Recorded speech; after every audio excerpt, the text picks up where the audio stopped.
Om Tat Sat.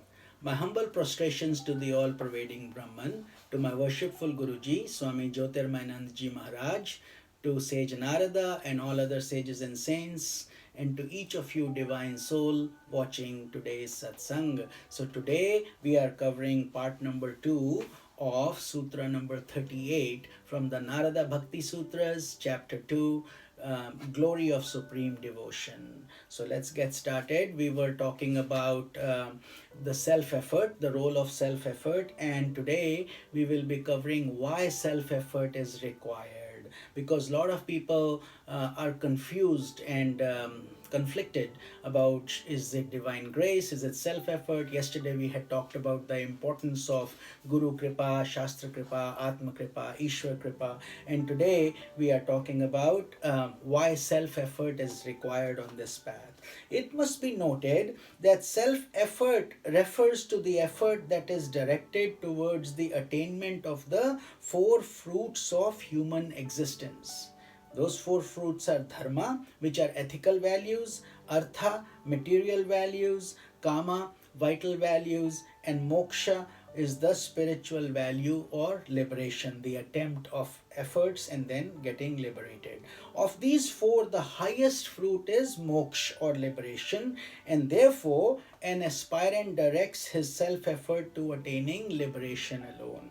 The Vedic scriptures, such as the Yoga Vasishtha, speak of the supreme importance of self-effort. It is emphatic about doing our effort and through that pleasing God and getting God's grace. There are 2 reasons for this, why Sage Vasishtha did this. Firstly, most people are inclined to misinterpret grace. Many people think, oh, if grace is there, then why is self-effort needed? So they renounce their self-effort, asserting that since grace is the ruling factor in life, there is no use taking recourse to self-effort. So Sage Vasishtha wanted to debunk that completely, that is not going to work. You have to put in your effort in this human embodiment in order to negate this mistake.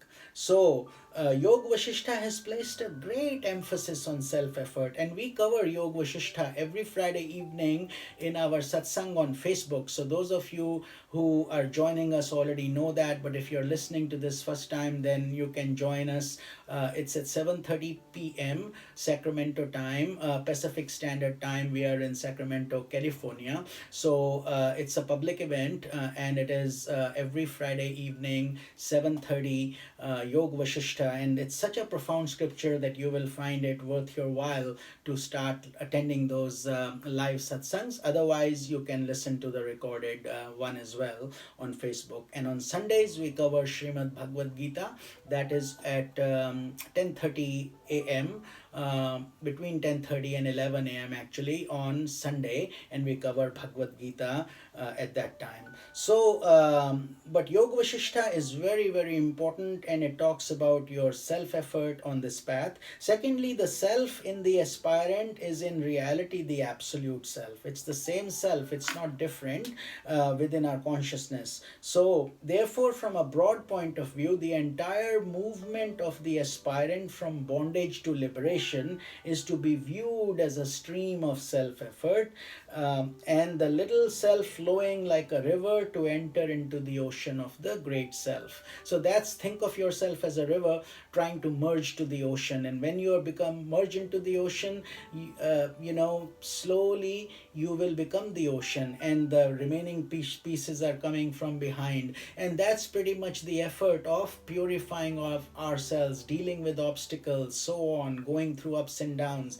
That is the journey, but without self-effort, nothing is possible. So that was what we have covered in today's satsang in favor of self-effort and why self-effort is so important. And tomorrow we will discuss the argument in favor of grace, why grace continues to be so important. And then the day after we will cover the blend, which is the holistic of a little effort and grace both. So I hope you are seeing the wisdom of our sages and saints and our Guruji, who has explained these obviously confusing concepts with such ease and grace that it can help us on this holy path.